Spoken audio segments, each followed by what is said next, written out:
motivasi dan alasan pasal kasus ini disiarkan oleh Ustadz Haris. Kalau melihat dari jawaban-jawaban tadi, Bapak Ibu sekalian, sepertinya Bapak Ibu belum punya buku Memoir Sang Mujahid ya. Di buku ini, Bapak Ibu sekalian, kalau kita tengok di halaman yang ke 254 kalau nggak salah ya. Tapi saya lupa sebelah kiri atau sebelah kanan, sebelah atas. Pokoknya halaman 254 ya. Ada satu chapter ketika itu Ustadz Haris sedang ditanya ya.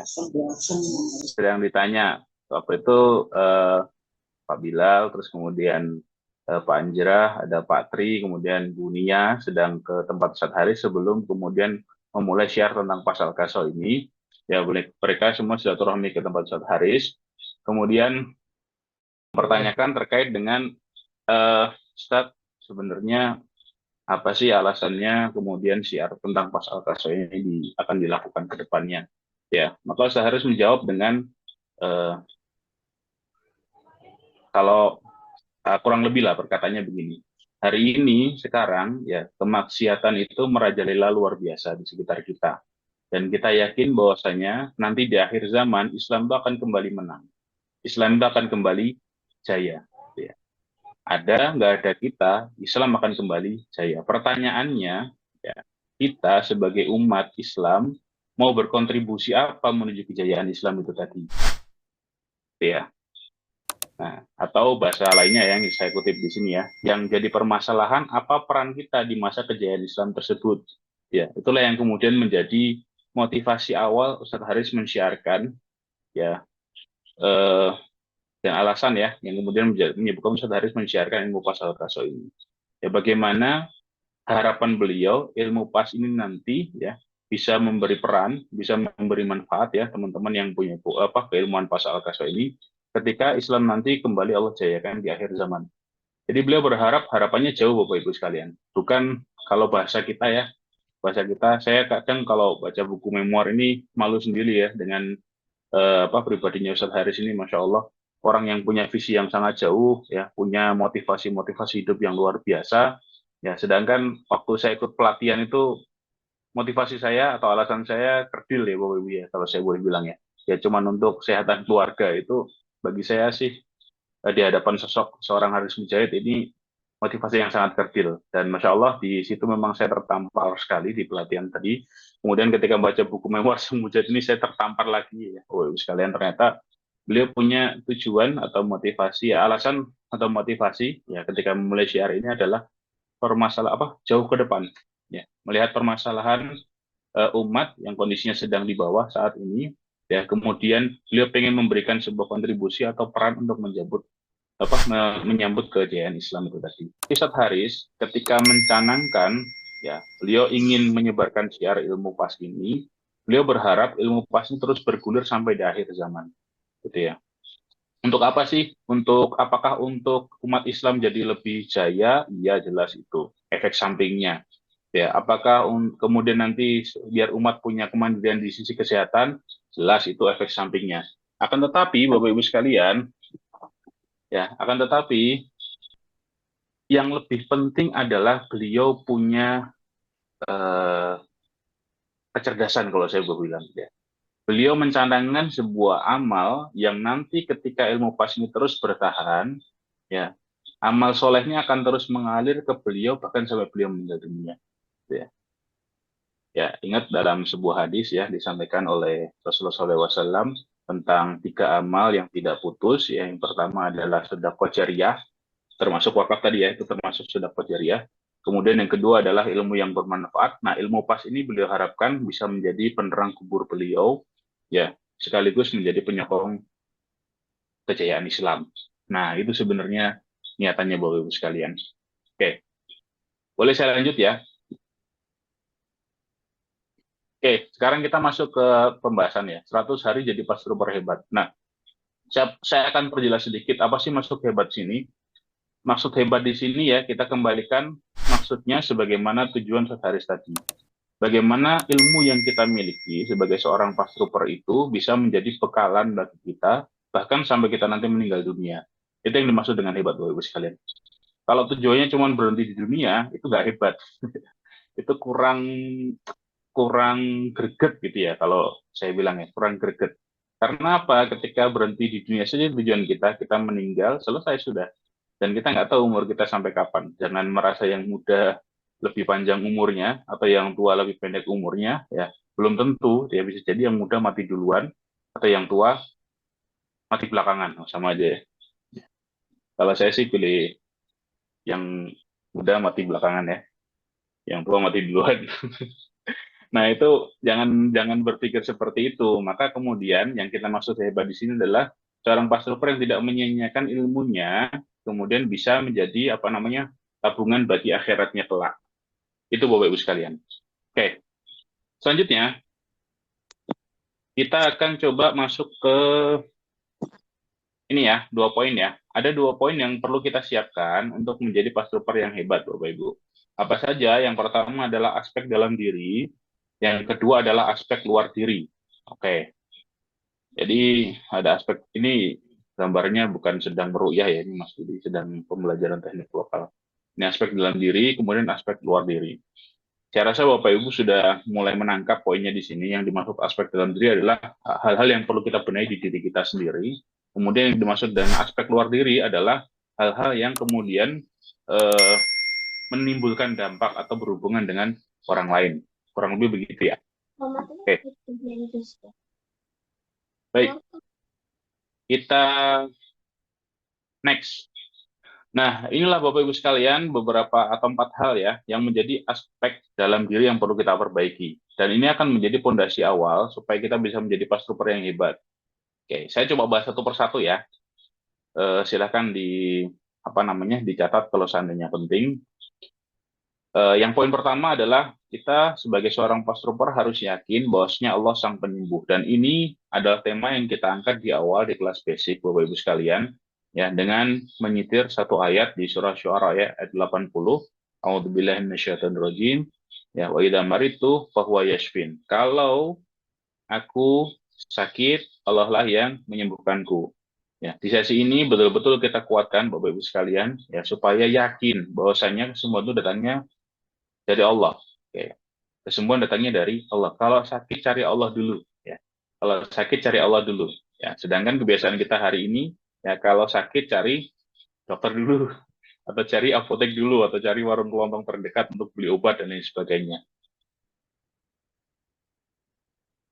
Itu kurang apa ya? Kalau saya boleh bahasakan itu kurang pas ya, karena nanti ketika di apa namanya diarahkan seperti itu, Bapak Ibu sekalian, nanti jadi lupa poinnya bahwasanya yang menyembuhkan itu adalah Allah. Ini dari aspek orang yang sakit ya.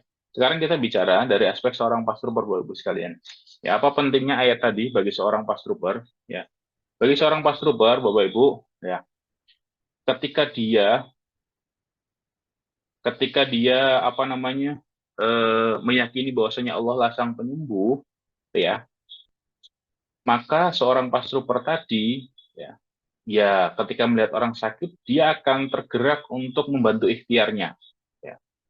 Adapun nanti kesembuhannya ya serahkan saja sama Allah deh. Jadi nggak akan khawatir, nggak akan ragu, nggak akan takut, nggak akan was-was ya, karena yakin Allah yang menyembuhkan. Banyak sekali cerita yang sampai kepada kita Bapak Ibu ini ya, mohon izin ya, karena kadang-kadang ada pastor yang khawatir gitu ya. Wah, saya ini belum matang ilmunya Ustadz. Saya ini belum paham ilmunya, belum apa dan lain sebagainya. Ya, saya coba sampaikan cerita yang saya dapati dan saya dan Mas Budi dapati di Indonesia Timur ya Bapak Ibu sekalian. Ada seorang pastor yang kemudian dengan luar biasa ya membantu banyak pasien sampai ratusan orang, dan dia hanya bermodal ngerti kendor sama pantal saja. Jadi ketemu orang, tahu kendornya, tahu pantalnya, eksekusi, CU, udah gitu. Eksekusi, CU, sudah. Dan itu berulang-ulang sampai ratusan pasien. Ya, Masya Allah. Ya, kenapa bisa sepolos itu? Ya, karena tadi dia bermodal nekat, bermodal yakin bahwasanya Allah yang menyembuhkan. Saya cuma bantu aja. Saya cuma bantu aja. Nah, dan dengan keyakinan ini, Bapak Ibu sekalian, ketika nanti qadarullah misalkan dibantu terapi, kok kemudian nggak progres, kita juga nggak berputus asa, nggak merasa khawatir, nggak merasa apa namanya takut dan lain sebagainya, ya sudah, tidak apa-apa, berarti Allah belum mengizinkan untuk sembuh. Oke. Nah, kira-kira begitu ya, Bapak Ibu. Jadi ketika kita meyakini bahwasanya Allah lah yang menyembuhkan, maka dengan keyakinan itu kita akan semakin kuat bergerak, ya, mengamplikasikan ilmu pas ini, ya, sesedikit apapun pemahaman kita. Oke. Kalau boleh saya cerita, dulu ketika kelas basic selesai, itu saya juga cuma ngerti cuman kendor dan pantel aja. Tapi saya alhamdulillah ya berjalan sampai kurang lebih 40 pasien. Yang jadi korban ya teman-teman kantor, ya selain dua keluarga tadi ya, ibu dan anak saya. Yang saya jadikan korban pertama teman-teman kantor, itu cuma modal kendor dan pantel. Saya terapi, ada 40 orang, alhamdulillah berprogres membaik ya. Ada juga yang stagnan, ya sudah nggak apa-apa saya sampaikan ya, keterbatasan ilmu saya. Keterbatasan ilmu saya. Ya, dan ya sama-sama berdoa, Allah menyembuhkan. Dan yang lebih ekstrim lagi, Bapak Ibu sekalian, ada cerita, saya lupa dari pastor per daerah mana ya. Beliau cerita dengan bangganya, gitu ya, ketemu dengan pasien tipe S, ya S-nya ekstrim, masuk pegak sekali, kemudian dia sit up kan, tipe S boleh nggak di sit upin? Coba tulis di kolom komentar ya. Tulis kolom komentar ya. Tipe S di sit upin, ya, Masya Allah sembuh. Karena ya memang bukan kita yang punya wewenang menyembuhkan, yang menyembuhkan itu adalah Allah tadi. Maka Bapak Ibu, kadangkala teman-teman yang punya keyakinan seperti ini banyak yang Allah mudahkan, ya. Dan teman-teman yang lupa dengan poin yang pertama ini nanti akan dipersulit sama Allah ya, karena dia selalu terlalu bergantung dengan ilmu yang dia miliki. Maka poin pertama yang perlu diperbaiki, fondasi dasarnya adalah yakinlah bahwasanya Allah itu yang menyembuhkan. Oke. Yang kedua sekarang, poin kedua ya. Kesungguhan dalam mengamalkan Bapak Ibu sekalian. Ya, kenapa saya sampaikan ini sebagai poin yang kedua, Bapak Ibu? Ketahuilah bahwasanya bertambahnya ilmu itu bukan dengan banyak belajar kalau di PAS. Serius. Ya, Bapak Ibu banyak belajar, rajin datang ke Zoom, kemudian ketemu sama senior apa segala macam itu sampingan semua. Ya, yang lebih penting adalah apa? Kesungguhan untuk memperjuangkan keilmuan ini. Ya, ketika ya Bapak Ibu yakin, ya kemudian meninggikan niatnya, meluaskan niatnya untuk mengamalkan ilmu pas ini, maka insya Allah ya nanti Allah akan berikan banyak ilmu kepada Bapak Ibu. Ya, akan tetapi belum orang yang rajin ikut Zoom, rajin ke Kopdar dan lain sebagainya. Meskipun juga ada ilmu di situ ya, saya tidak menutup kemungkinan orang yang datang Zoom rajin itu pintar dan lain sebagainya. Iya, ya. Tapi poin kedua ini nanti yang akan kemudian membantu Bapak Ibu sekalian bertambah keilmuannya. Bagaimana dulu saat Haris ketika awal-awal masuk terjun ke dunia apa namanya kesehatan ya, ini lagi-lagi ada pembahasannya di buku memoir Sang Mujahid tadi ya. Ketika terjun di dunia pengobatan, Bapak Ibu, awalnya Ustaz Haris tidak punya background tentang pengobatan gitu ya. Tidak punya background tentang pengobatan. Ini suara saya jelas ya? Saya kalau lihat di kolom chat ada yang bilang nggak jelas. Coba izin tuliskan di kolom chat ya, apakah suara saya jelas atau enggak. Supaya nanti bisa, berarti yang gangguan aja di tempat ini ya. Menggelegar. Oke. Oke, kita lanjutkan ya. Sebagaimana tertulis di buku Memoir Sang Mujahid tadi, Bapak Ibu sekalian, di cerita awalnya, beliau awal mula mempelajari atau penting setir ke dunia pengobatan itu juga bermodalkan kesungguhan, ya, bermodalkan apa? Keinginan untuk berjuang tadi. Maka kemudian di situ banyak Allah mudahkan ya. Beliau bisa belajar tentang ilmu bekam, beliau belajar ilmu banyak ya, banyak ilmu di situ. Ya, bahkan kemudian Allah mudahkan untuk menguasai keilmuan pas ini dan kemudian Allah mudahkan juga jalannya untuk syiar. Ya, tentunya ada hambatan, ada tantangan itu ya biasa. Akan tetapi tantangan itu menjadi ujian apakah betul-betul kamu sungguh-sungguh atau cuma main-main aja gitu ya. Kalau main-main kan berhenti selesai, udah. Tapi kalau misalkan dia sungguh-sungguh, dia akan terus berjalan, dan yakinlah di situ nanti Allah akan beri jalan yang lebih indah, yang lebih luar biasa, gitu ya. Maka poin yang kedua ini ya juga ini kemarin sore saya calling-calling dengan Kang Ridwan ya, Masya Allah ya salah satu tim di Prosehat. Ya pesan beliau juga sama ya, yuk yang nggak boleh berhenti itu perjuangan gitu ya. Yang nggak boleh berhenti itu perjuangan karena nanti di balik perjuangan itu insya Allah banyak ilmu yang datang kepada kita katanya Kang Ridwan. Maka ya ini saya masukkan ke poin kedua dan itu betul-betul saya rasakan sendiri ya, saya baca di Memori Sang Mujahid, kemudian saya juga mendapatkan penguatan dari Kang Ridwan kemarin, bahwasanya memang yang kemudian nanti akan menyebabkan Allah turunkan atau tambahkan keilmuannya tadi adalah apa? kesungguhan dalam pengamalan. Iya Bapak Ibu ya. Dua faktor ini yang menjadi pondasi banget ya. Kalau apa namanya, kalau bicara rumah ya dasarannya, dasaran sekali gitu ya. Nah, pertama adalah keyakinan bahwasanya Allah itu yang menyembuhkan. Yang kedua adalah kesungguhan dalam pengamalannya. Nah, baru kemudian ya faktor ketiga dan keempat ini yang nanti akan membantu Bapak Ibu sekalian lebih mudah ya untuk eksekusi masuk ke aspek luar diri ya, aspek luar diri. Apa itu? Poin kedua adalah menguasai diagnosa pas. Menguasai diagnosa pas. Ya, saya coba kutip cerita saya yang tadi ya saya ceritakan ya. Saya lulus kelas basic cuma ngerti kendor dan pantel. Ya, kendor mana, pantel biasa atau pantel plus. Udah itu aja. Padahal diagnosa pas ada berapa yang perlu dipelajari Bapak Ibu, coba dituliskan di kolom komentar apa saja yang perlu didiagnosa di apa namanya di pas. Satu, kendor pantel. Dua, apalagi tipe jempol. Nah, bagus. Apalagi enam jalur. Nah, enam jalur apa ini? Jalur Pantura, jalur selatan, dada, cekung, CD, CB. Masya Allah. Apalagi tipe dada, tipe pinggang. Wah, Pak Akmal ini. Besok mau ngisi mentoring. Jempol kaki. Nah, ini Masya Allah nih. Kendor, pantel, tipe dada, SCL. Wah, luar biasa. Ada yang udah ngerangkum ya dari jawaban-jawaban di atasnya. Tipe leher, wah, ini ada tipe leher juga ya. Pantel plus, Thyssen. Visual tipe tubuh, CSL termasuk jempol. P atau A mungkin ya. Kaki jatuh yang mana? Oke, Masya Allah. Jalur stres. Masya Allah, Masya Allah, oke. Baik, baik, baik, baik. Cukup dulu ya teman-teman ya.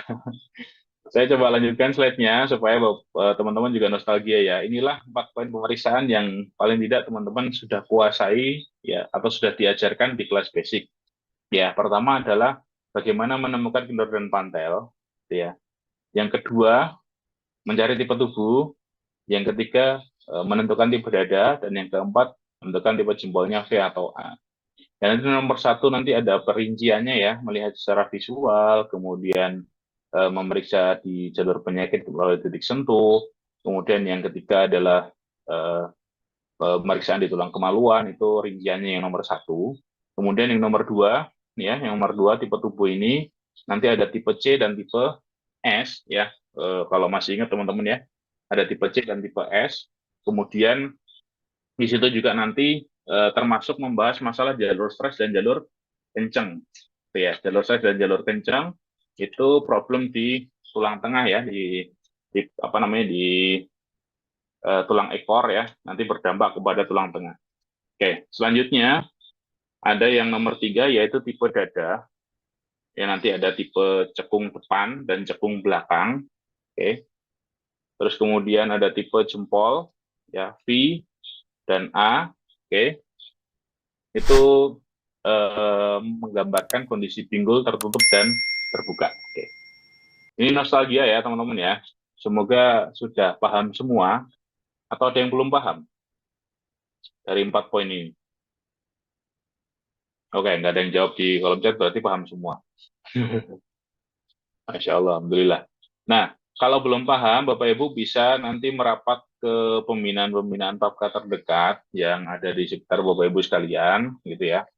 Nah, biasanya nanti ada pembinaan mentoring PAPK ya. Itu nanti sama juga insya Allah akan mengulas hal-hal yang kita pelajari di kelas basic ya terkait dengan poin pemeriksaan ini insya Allah.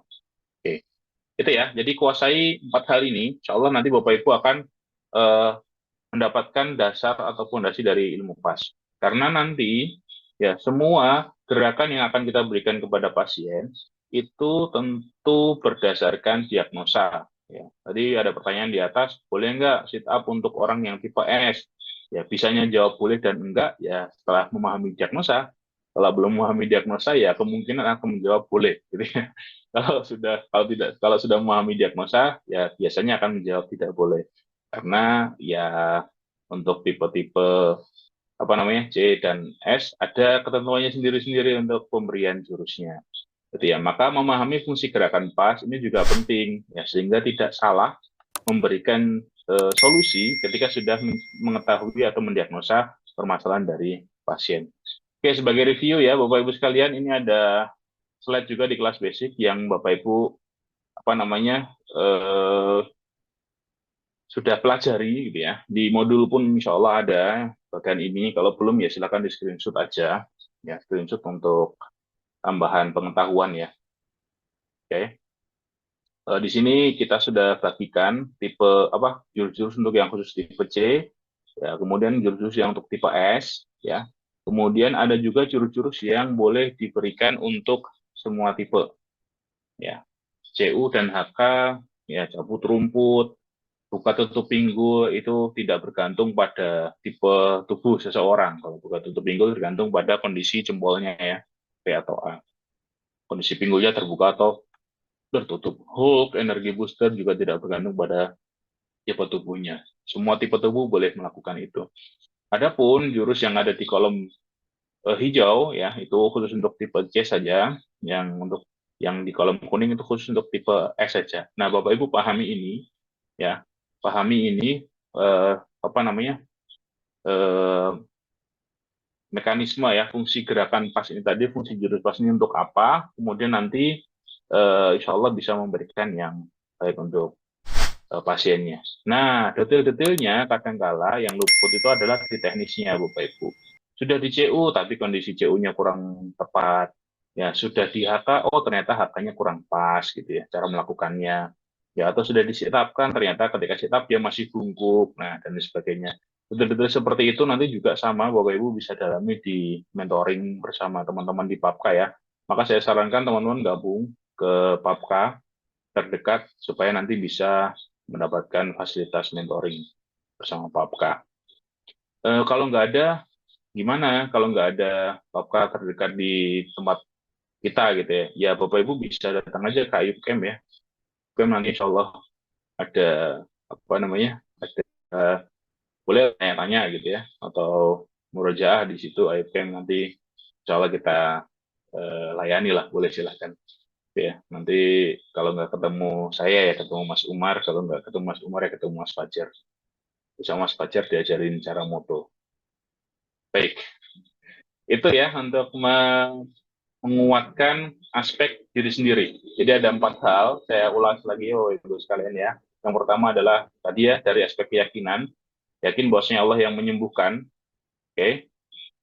Yang kedua, kesungguhan dalam beramal ini kalau belum sampai gitu ya, itu ya namanya belum sungguh-sungguh gitu ya.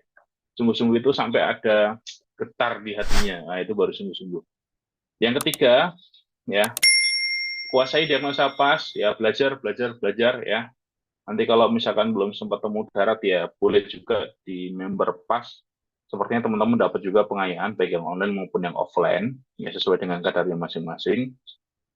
Terus yang keempat adalah pahami fungsi gerakan pas. Nah ini butuh detail ya, butuh detail-detail yang detail-detail gerakannya butuh dipahami juga. Oke, itu fondasi atau bekal untuk aspek diri sendiri. Sebelum kita nanti melangkah kepada teknis-teknisnya, ya supaya nanti 100 hari bisa menjadi pas super yang hebat. Ya. Apakah keempat ini kemudian saya jalani juga dalam perjalanan saya menjadi seorang pastor, Bapak Ibu sekalian? Iya, betul. Dan setiap poin ada ujiannya. Ya. Poin pertama, yakin bahwasanya Allah yang menyembuhkan, ini ada ujiannya dan sangat sering kena bagi orang yang rajin menterapi. Kadangkala dia sudah rajin menterapi, kemudian meremehkan kasusnya, ah gampang ini aja, kayak gini aja, nah gitu ya. Itu malah jadi susah. Gitu. Saraf kejepitnya tambah sakit. Oh, cuma saraf kejepit ya. Setelah dijauh tambah parah. Nah, itu juga ada kayak gitu. Karena kita sudah mulai menyombongkan keilmuan yang kita miliki. Ya, tidak lagi meyakini bahwasanya sumber kesembuhan adalah Allah. Tidak ada tantangannya. Yang kedua, kesungguhan dalam mengamalkan apakah ada tantangannya yang saya alami? Iya, ada. Gitu ya. Di tengah-tengah perjalanan tadi ya, sudah lupa sama tujuan. Gitu ya. Kemudian mulai terlena dan lain sebagainya, maka ya sudah nanti akan ada teguran lah bahasanya dari Allah gitu. Dan kemudian jadi buntu ya keilmuannya nggak nambah dan lain sebagainya. Menguasai diagnosa pas, jelas tadi saya ceritakan ya, lulus kelas basic saya cuma paham CU sama kendor sama pantel. Alhamdulillah bertahap kemudian paham tentang tipe tubuh ya sampai ke 80 pasien baru paham tentang tipe dada, dia dibantu oleh sahabat saya Pak Nanang. Kayaknya nggak pernah ikut ke Zoom beliau ya, jadi ya nggak tahu. Saya sebut aja namanya pokoknya. Ya dibantu sama beliau, Masya Allah itu sangat memudahkan saya kemudian untuk bisa mempelajari terkait dengan tipe dada. Paham fungsi gerakan, apakah ini mengalami proses juga? Ya, sangat berproses. Bahkan sampai saat ini saya masih terus mendalami apa sih sebenarnya hakikat dari gerakan CU, hakikat dari gerakan apa namanya HK dan lain sebagainya. Ya, dibantu oleh sahabat saya, Mas Budi Purnomo ya. Ini teman-teman ini yang dekat dengan Mas Budi Purnomo ya, korek aja ilmunya dari beliau, Masya Allah ya.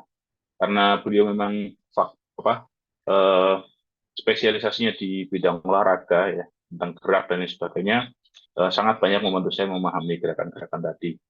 Dan sampai sekarang saya masih terus belajar.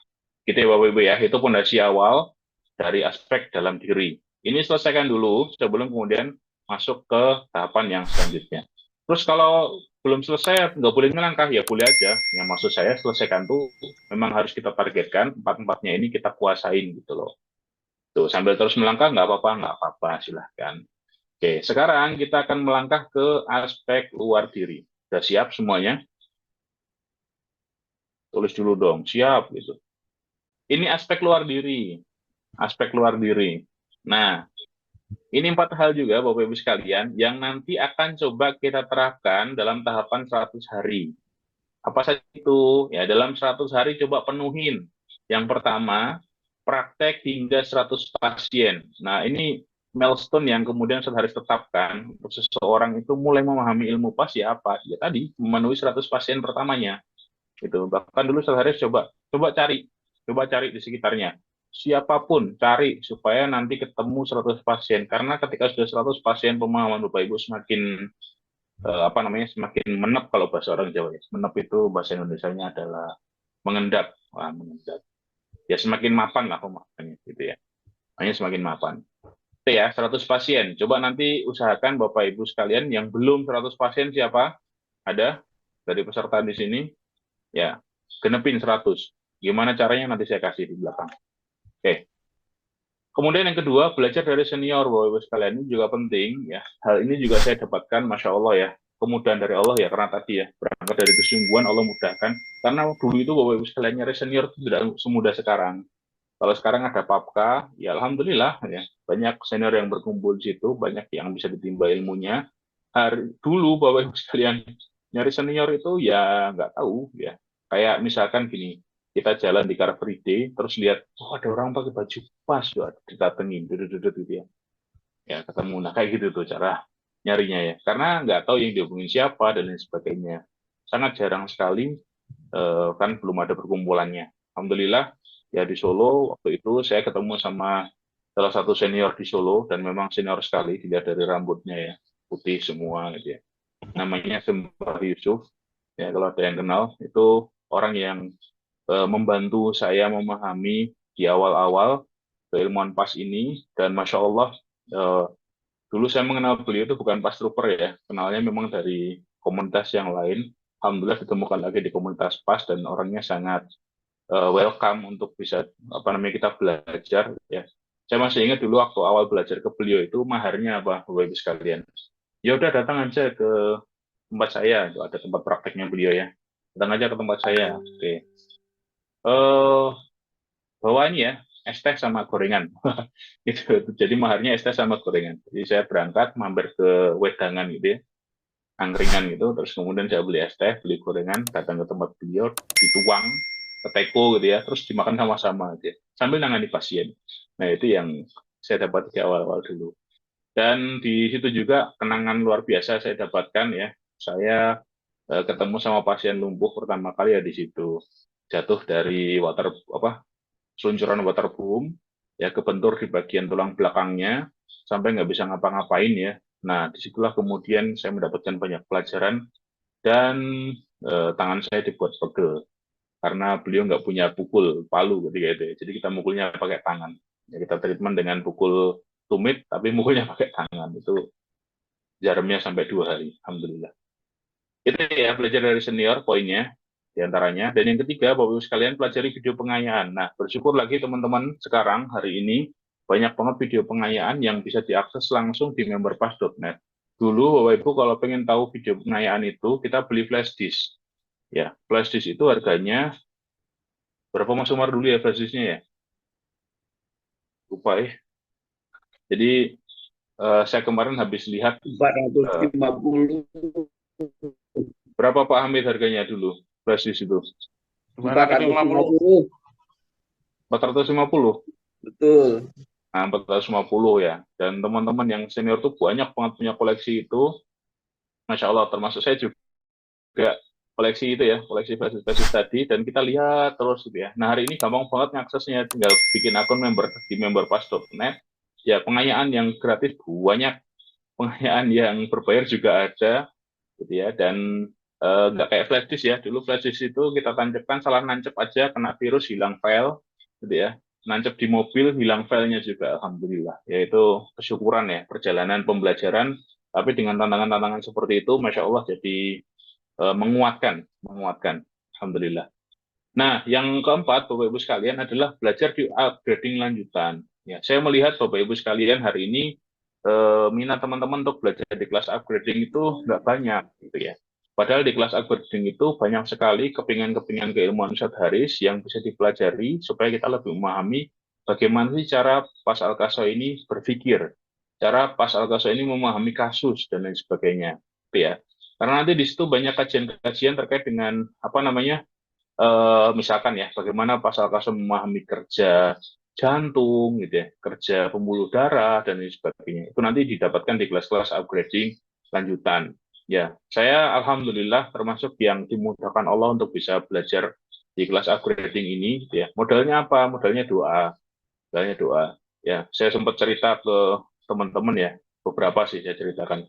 Gimana caranya bisa belajar ke kelas upgrading itu? Saya bilang, saya ketika nanganin pasien itu saya minta doa. Apalagi pasien-pasien yang waktu itu ya, saya nggak tahu ilmunya.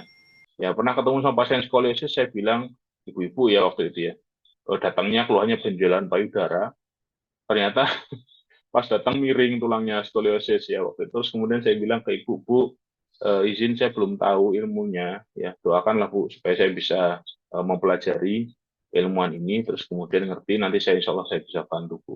Kayak gitu. Nah, dari wasilah itu ternyata ibunya tadi mau berangkat umroh, jadi terapi itu mau berangkat umroh, di waktu di sana didoakan gitu ya. Alhamdulillah pulang umroh saya sudah belajar terkait dengan skoliosis dan saya bantu terapinya.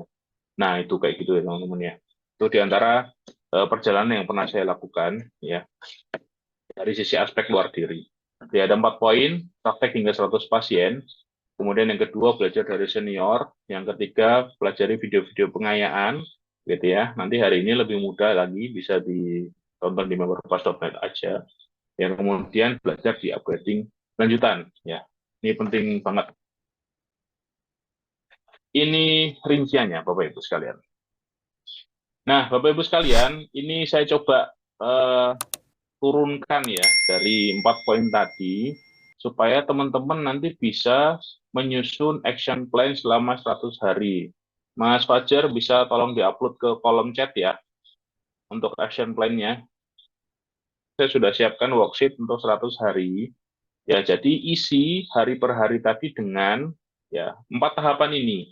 Ini nggak harus runtut ya Bapak Ibu sekalian ya. Bapak Ibu pernah targetkan aja dalam 100 hari, tulis di situ ya actionnya, aktivitasnya. Misalkan saya mau, ini sudah diupload ya sama Mas Fajar ya, worksheet 100 hari. Oke, saya mau di hari pertama 100 kan ya, berarti untuk menempuh 100 pasien berarti 1 hari 1 aja. Cuman tolong tuliskan 1 orang ini siapa, dari keluarga kah, atau dari teman kerja, atau tetangga, jamaah pengajian, teman arisan, dan lain sebagainya.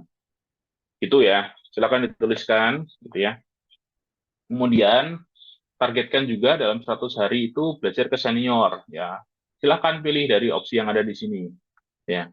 Bisa dengan supervisor yang pernah dulu belajar di kelas basic, gitu kan ya.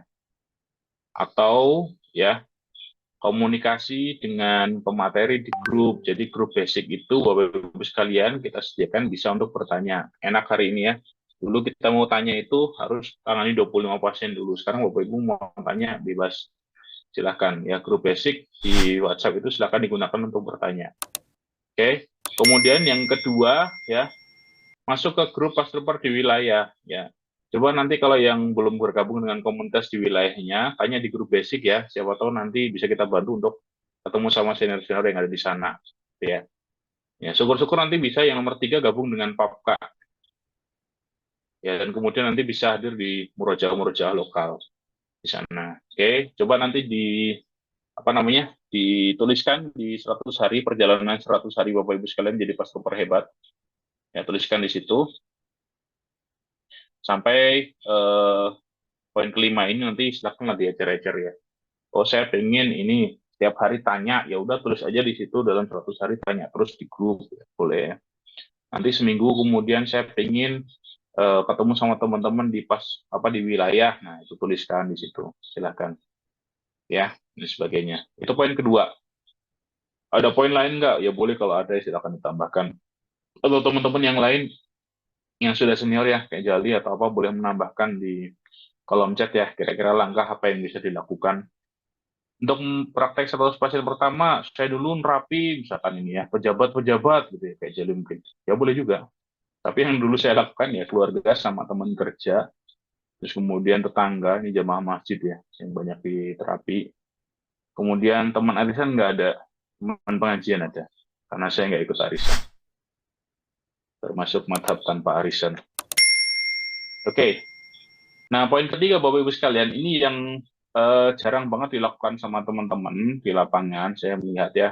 Jadi akun member pass aja nggak punya, ya. Maka bikin ya akun di memberpass.net. Di situ ada pengayaan-pengayaan. Selesaiin semua, ya. Kajian subuh UHM itu banyak sekali. Yang nomor 2 ya, kajian subuh UHM itu banyak sekali ilmunya. Pelajarin semua Bapak Ibu sekalian. Ya, pelajarin semua. Dulu alhamdulillah ketika pandemi kita dapat banyak sekali pemahaman karena melihat kajian di kajian subuhnya UHM Syekh Mujahid rahimahullah taala. Terus yang ketiga, tonton semua video pengayaan. Nah, kita sediakan video-video pengayaan tadi selain kelas basic yang Bapak Ibu ikuti ya, ada juga di member pass yang online maupun yang offline ada video pengayaannya. Tonton lagi ya, tonton lagi. Terus pengayaan-pengayaan yang lainnya juga ada video GER, ada video pengayaan yang pertanyaan berupa pertanyaan-pertanyaan itu ya. Silahkan pelajari di memberpass.net. Dan yang terakhir, ya kalau sudah selesai semua, saya sarankan ini yang nomor 4, urutan terakhir ya. Jadi kalau 100 hari boleh ditaruh di hari ke-80, hari ke-90 gitu ya. Tonton video Westall yang UHM. Jadi ya UHM Ustaz Haris Bujaya dulu pernah ngisi di Masjid Westall di Australia. Itu masuk juga ceritanya di di Memoir Sang Mujahid ya. Nah, kemana perjalanan beliau sampai ke Westall. Dan kemudian banyak hal yang di-share sama beliau di situ. Sepertinya ada juga di memberpass.net. Kalau nggak ada, Bapak Ibu bisa cari di YouTube. Ya, itu ditonton boleh, tapi di akhir saran saya. Karena ini waktu itu pas Al-Kaso keilmuannya sedang dibangun. Jadi belum yang mapan sekali. Nanti kalau teman-teman nggak urut nontonnya, tiba-tiba ke sini, akan terjadi hal-hal yang tidak diinginkan. Karena merasa ngerti terus kemudian seharusnya nyampaikan gini padahal waktu itu sedang terbangun konstruksi berpikir menuju ke pas Al-Kaso yang utuh ya. Jadi jangan kebalik nontonnya, Westall taruh jadi terakhir. Saya termasuk yang jadi korban dalam tanda kutip Westall ini ya, karena di salah satu video Haris di Westall itu menceritakan pernah menterapi di NAPI itu di tempat LP ya, di LP itu pasien-pasien dengan keluhan diabetes dan rata-rata kendornya kanan gitu kan, dia sampaikan begitu. Nah, ibu saya kan diabetes tuh. Nah, seketika itu saya awalnya kendor kiri saya sudah eksekusi, sudah terapi ya, ada progres dan membaik. Ya, alhamdulillah. Nah, saya CU kanan, alhamdulillah. Nggak kenapa-kenapa sih waktu itu ya. Terus kemudian saya pulang aja lempeng gitu ya, tanpa wajah watados ya, tanpa berdosa wajahnya. Terus alhamdulillah jarak 2 hari 3 hari saya datang ke rumah ibu lagi, kemudian tanya gimana kondisinya, alhamdulillah sehat, katanya baik, Pak itu. Ada ada ini enggak beliau nggak nyampaikan apa-apa gitu ya. Cuman kemudian pas saya mau pulang, beliau ngeluh, ini kok mulutku banyak sariawannya ya. Waduh, langsung wah ternyata salah treatment ini. Tadi saya kembalikan kendor kiri, dan seketika itu juga hilang sariawannya ya, dalam jangka waktu sehari. Inilah. Itu ya, maka ini posisinya di akhir. Jadi ini untuk pengayaan Bapak Ibu sekalian, tapi setelah lebih mapan lah pemahamannya. Itu dulu Bapak Ibu, saya punya majelis rolasan namanya ya. Majelis rolasan ya, sama Pak Nanang sama Mas Arief Agus, Pastor Solo ya.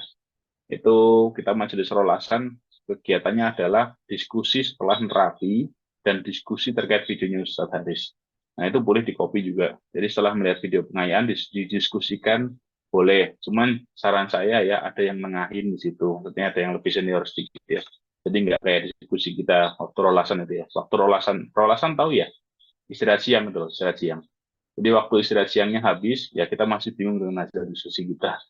Terus kita balik ke kantor sendiri-sendiri masing-masing dengan kebingungan tadi. Ya, itu yang pernah kita alami. Ya, terus yang terakhir Bapak Ibu sekalian, belajar 10 upgrading lanjutan. Jadi upgrading lanjutan itu ada beberapa ya. Ada baby pass, ya, Mariam, stroke, autoimun, skoliosis, diabetes, jantung, benjolan, survival, dan yang terakhir ada lokal. Ini mau nambah lagi upgrading Pak Sutri, insya Allah ya di akhir bulan nanti. Mas Umar tolong di share infonya ya di akhir, di sebelum sesi tanya jawab mungkin ya. eh, Insya Allah di akhir bulan Mei ini. Nah, 10-10-nya ini yuk bertahap diniatkan untuk apa namanya, untuk dipelajarin ya Bapak Ibu sekalian, diniatkan untuk dipelajarin, karena di situ banyak sekali fragmen-fragmen keilmuan Ustadz Haris yang bisa dipelajari ya. Pembahasan tentang baby pass, bagaimana memahami kasus bayi, pas Mariam, bagaimana membantu ibu yang hamil, kemudian sampai melahirkannya. Stroke, ini stroke penting banget ya, teman-teman harus belajar di situ. Kemudian autoimun juga penting banget, bukan yang maksudnya yang di bawah-bawah nggak penting ya, itu juga penting. Silakan dipelajari sesuai dengan kebutuhan. Dan ya saran saya tadi ya, bisa diaplikasikan juga kepada Bapak Ibu sekalian, minta doa lah, minta doa sama orang-orang yang Bapak Ibu tangani ya, karena orang sakit itu hanya lebih dengar sama Allah ya, karena lebih dekat sama Allah dibandingkan Bapak Ibu ya. Maka minta doanya sama orang sakit. Itu supaya nanti dimudahkan Allah bisa belajar 10-10-nya. Dan nanti dijadikan Allah yang ilmu yang Bapak Ibu pelajari sebagai ilmu yang bermanfaat. Nah, bisa online, bisa offline ya Bapak Ibu. Jadi sudah kita sediakan, ada online-nya, ada offline-nya. Kalau offline berarti nunggu jadwal terdekat. Dan dulu itu kita terdekatnya itu satu Indonesia Bapak Ibu. Jadi pernah suatu saat ya, waktu Ustadz Haris mau launching upgrading survival, itu tempatnya ternyata di Makassar, dan saya pengen ikut gitu ya. Saya pengen ikut ya, qadarullah gagal kelasnya yang offline diganti dengan online karena pandemi ya waktu itu ya. Jadi Makassar itu ya dekat, dekat, nggak jauh ya. Maka ya saya berangkat waktu itu, punya keinginan untuk berangkat ke sana ya. Dan upgrading lainnya ya kita kejar memang ke daerah-daerah yang ketika itu diselenggarakan. Nah, hari ini yang kayak gitu kurang ya. Maka kesungguhan dalam dalam amalnya mengamalkan tadi ya, saya boleh lihat ya fenomenanya sudah mulai berkurang ya, karena nggak ada lagi yang ngejar-ngejar ilmu. Kalau dulu kita ya kejar ya, yang terjangkau ya kita kejar. Dan alhamdulillah Allah selalu memudahkan untuk ada budgetnya untuk belajar. Gitu, Bapak Ibu sekalian. Itu ya. Nah, kalau nggak mau sibuk gitu ya, nggak mau ini apa segala macam, boleh ambil yang online juga, silakan. Dan sudah sangat dimudahkan di memberpass.net, tinggal model kuota. Kalau nggak ada kuota ya nebeng wifi tetangga ya. Sama device Bapak Ibu sekalian bisa belajar langsung tanpa mengalami kendala-kendala flash disk yang error. Itu bisa belajar di online ya. Dan ada jangka waktu setahun yang bisa diulang-ulang sehingga Bapak Ibu bisa mempelajarinya pelan-pelan, nggak terburu-buru. Kalau pengen ada yang interaktifnya ya, ini ada beberapa program yang kita sertakan live streamingnya. Memang ada harga yang berbeda dengan yang kalau cuma beli member pass, ya dimaklumi lah ya untuk operasional. Kurang lebih begitu ya Bapak Ibu ya. Tahapan-tahapan ini tolong dituangkan di 100 hari worksheet ya, 100 hari Fast Trooper hebat tadi ya. Sudah ada yang download? Halo, para peserta Sudah. worksheet-nya.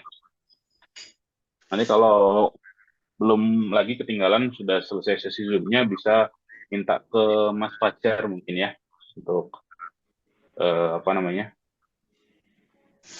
filenya ya, bisa minta ke Mas Fajar kalau telat. Oke, gitu ya, Bapak Ibu sekalian, sebagai sesi materi dari saya. Sekarang Bapak Ibu silahkan mengisi waktunya dulu. Isinya ya tinggal ditulisin aja di sini. Aktivitas 1, kan hari pertama saya mau menerapi 1 orang keluarga ya. 1 orang, siapa dia? Keluarga ayah. Baik, alhamdulillah. Nah, silakan ya, nanti yang tadi belum sempat screenshot aja ini poin-poinnya, supaya nanti Bapak Ibu bisa optimalkan mengisi di kolom yang 100 hari.